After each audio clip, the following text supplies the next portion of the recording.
से पीछे हो जाइए आप सब।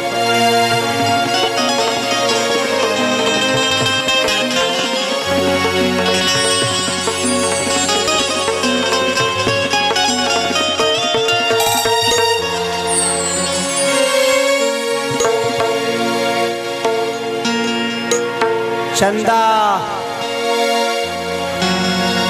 ये खाली लोगों के लिए कर रहा हूं, सीरियस मत होना। हाँ भाई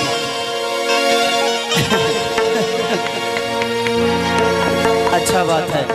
तनी देखा ही बा एक बढ़ा दे बता।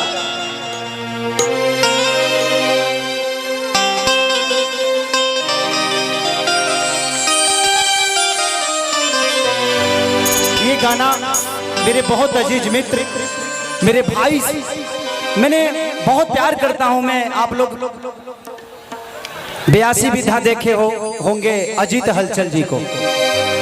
अजीत हलचल जी ने इस गाने को लिखा है। जी थैंक यू थैंक यू। अच्छा चलिए।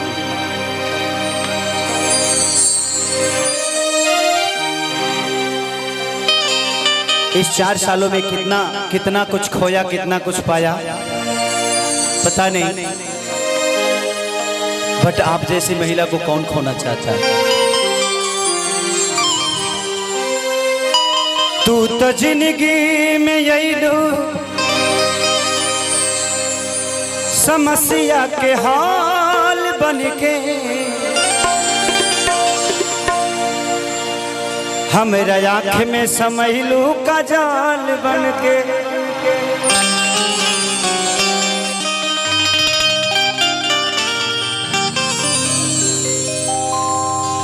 किए काजल तोहर तो हे खेसरिया के दिल में आना जाना भइल, तोहके पाता नहीं खे पूरा बलिया दीवाना भइल।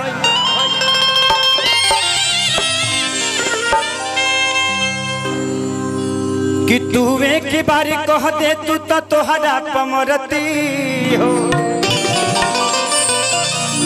गवाही दी तेरा सड़क के धरती हो।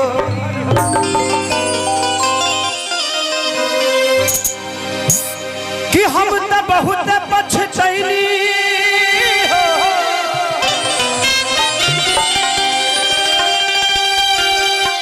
मिस कैली तहरा साथ के।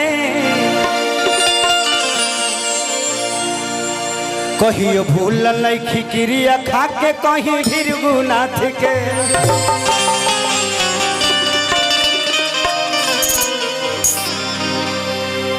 खेसरिया खुद में एगो राइटर है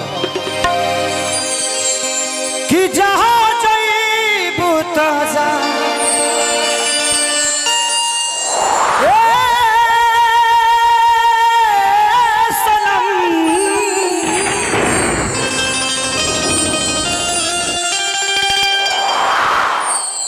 देखे जिंदगी भखा तेरे जख्म,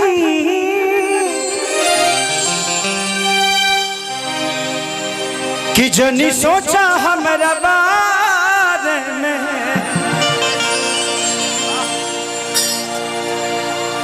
तोहरा खातिर हमारा मायल ना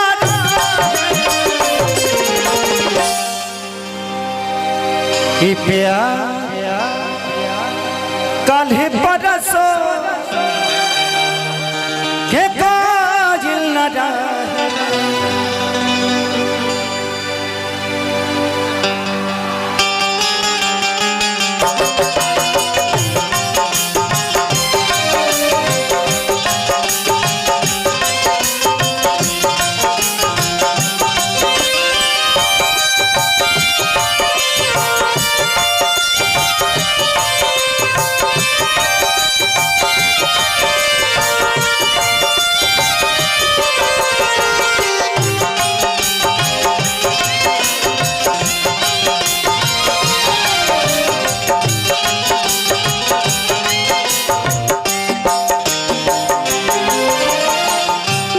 बड़ भाई भानु भैया की तरफ से बहुत पुरस्कार।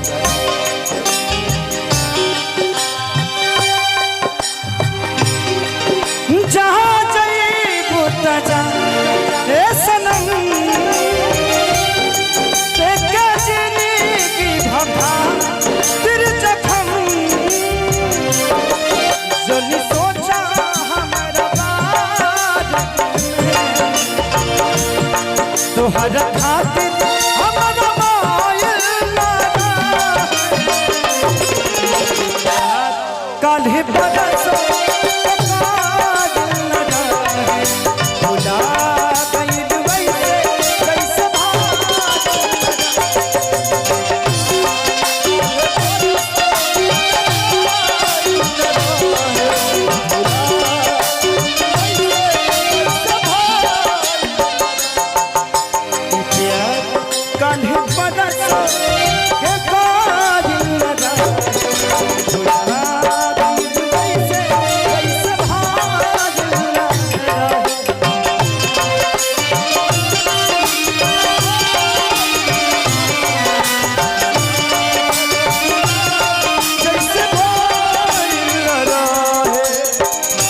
गली में तेरा आना जाना था, मेरे गली में तेरा आना जाना था, एक तू ही दीवानी नहीं मैं भी तेरा दीवाना था। जिंदगी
तुम तो रहती थी मेरे जिंदगी में समस्या के हल बन के, इसीलिए तो आंखों में बसती थी काजल बन के।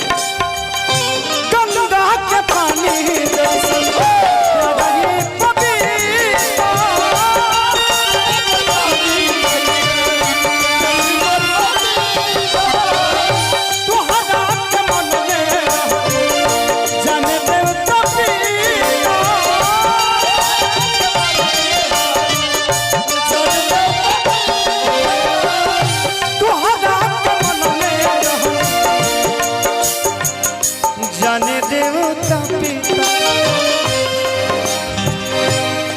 तुझसे पगले केहू दिल में हमारा,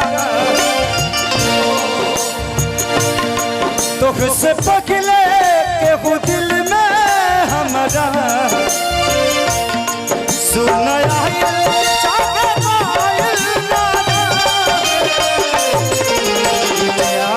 काली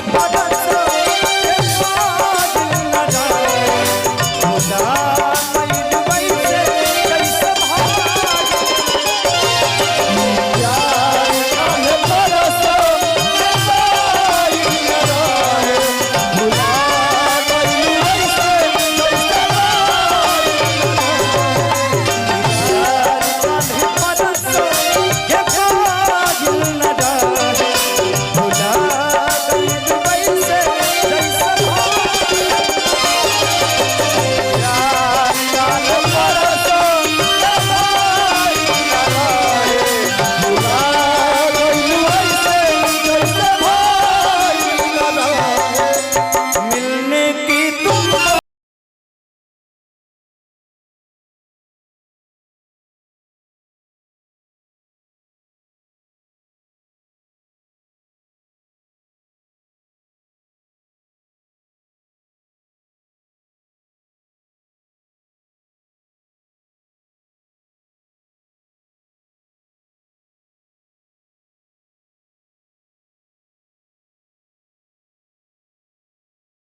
मैं तुझ पे मरता हूँ, तू मुझ पे मरती है।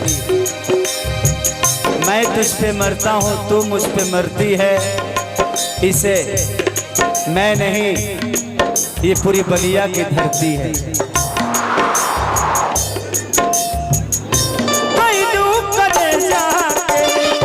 हमारा तू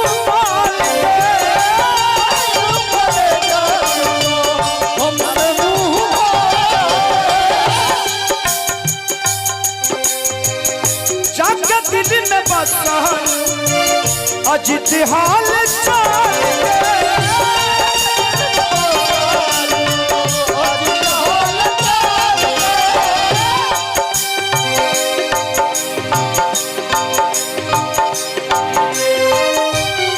कतन कोगी खेसरिया पागा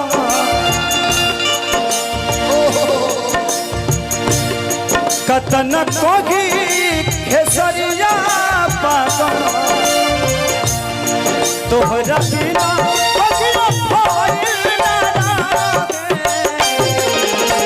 यार कान्ही बड़ा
जिंदगी में कुछ यादें होती है। जिसको आना है, जो आया है वो एक दिन जाएगा।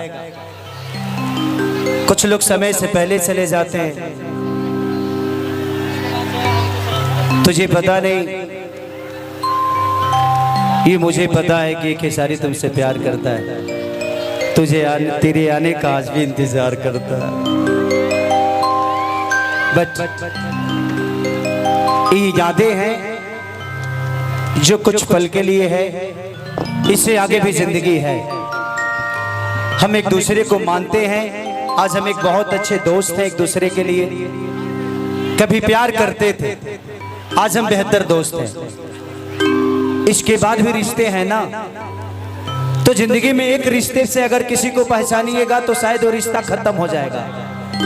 एक रिश्ते को कम से कम हजारों रिश्ते से तौल दीजिए, शायद वो रिश्ता हमेशा मजबूत हो जाएगा। तो इसलिए आज ये मेरी बहुत प्यारी दोस्त हैं और ईश्वर करे कि ये दोस्ती हम दोनों की हमेशा कायम रहे।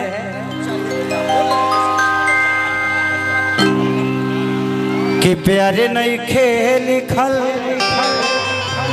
अरे हाथ के लकीर में, अरे नहीं खुद तकदीर में ये जा। तो दिल से थैंक यू। बहुत सारे कलाकार हमारे भाई, मैं बहुत बार बोल चुका हूँ, सारे भाई आए हैं, तो प्लीज उनसे भी दो गाना सुनिए। उसके बाद फिर मौका मिलेगा, फिर मैं आऊँगा। Thank you. अल्लाह भैया भैया भैया भैया एक छोटा सा तोहफा आपके लिए। बिरंग और गुलाब की फूल आप सबके बीच बरसाई जा रही है, बहुत अच्छा लग रहा है। राघवेंद्र भैया हमने के घर से अभिभावक, बहुत बहुत प्रणाम बा। बिट्टू भाई के भी प्रणाम बा। आई सीधे सीधे मंच पे अविलंब बिना कुछ बोलने हिंदी या भोजपुरी के सामंजस्य में कोनो बात के कहल गई तो कहानी की जैसे सुहागर हाथे शोभेला चूड़ी, हिंदी के असली सिंगार हो भोजपुरी। जो भाषा है यूपी बिहार के अहिलौले बा कुली संसार के। आई आप सबके बीच एगो जोरदार ताली बजा के स्वागत करी जा भोजपुरी के वीर स्टार हमनी के गार्जियन खेसारी लाल भैया, काजल जी, माही मनीषा। जोरदार तालियां बजे भाई, ताली बजे जोरदार। आई बहुत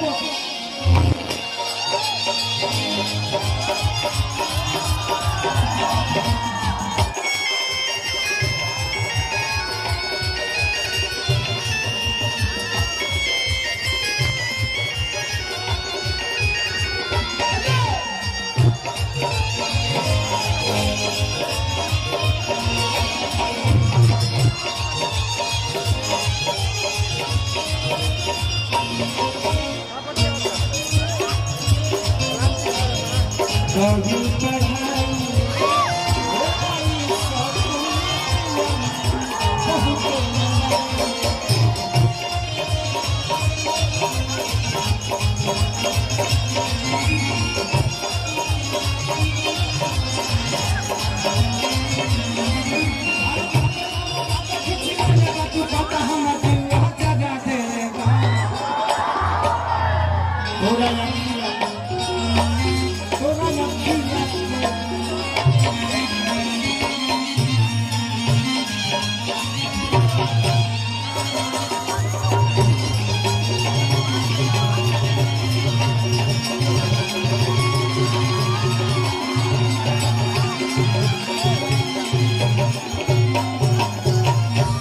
मैं अपने बाउंसर साहब से और जो भी मेरे अपने हैं सबसे कहूंगा कि थोड़ा पीछे हो जाइए, यहाँ से पीछे हो जाइए, स्टेज के कोने लास्ट तक जाइए, आप स्टेज को छोड़ दीजिए कि अब बस कर रे कजली रहे दे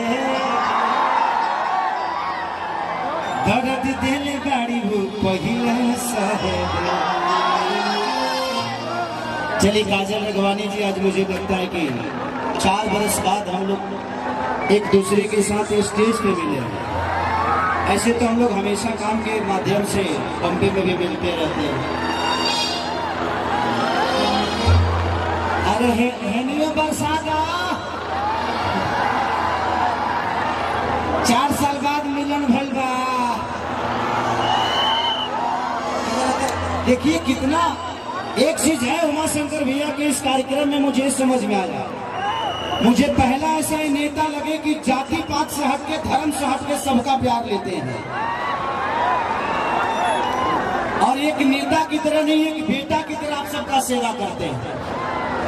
जो इस धरती पे नहीं हो सका वो सारा विधा कोशिश इनकी रहती है कि हमेशा अपने जनता के लिए क्या चाहिए, हमेशा आपके बारे में सोचने वाला कोई बेटा ही सोच सकता है, कोई नेता तो नहीं सोच सकता। तो उमा शंकर भैया मुझे लगता है कि इस क्षेत्र के नेता नहीं बल्कि बेटा है और आप सबके दुलारे हैं। एक जोरदार ताली बजाइए उमा शंकर भैया के लिए। काजल जी कुछ बोलेंगी?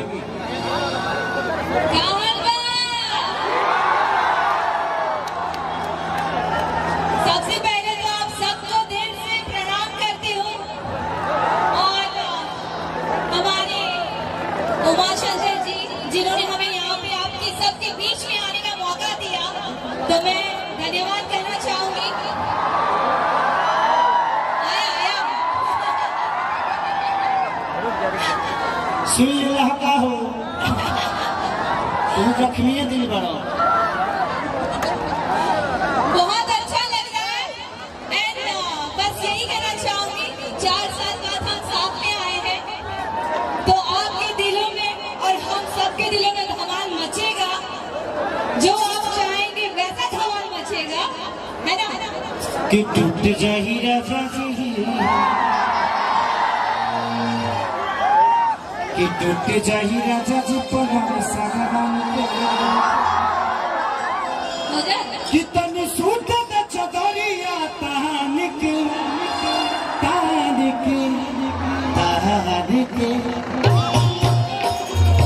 तो क्या करें कि रिकॉर्डिंग डांस काजल जी के साथ कर दें? तुम लोग जोर से हल्ला करके बजाओ। उमा शंकर भैया, मैं पहली बार ना किसी नेता को नहीं, मुझे लगता है कि इस जवान बेटा को देख रहा हूं। और पिछली बार भी मैं जब आया था से 5 साल पहले, तो एक चीज मैंने देखी कि लोग अपने बेटी को गर्भ में मार देते हैं। जब उमा शंकर भैया जी से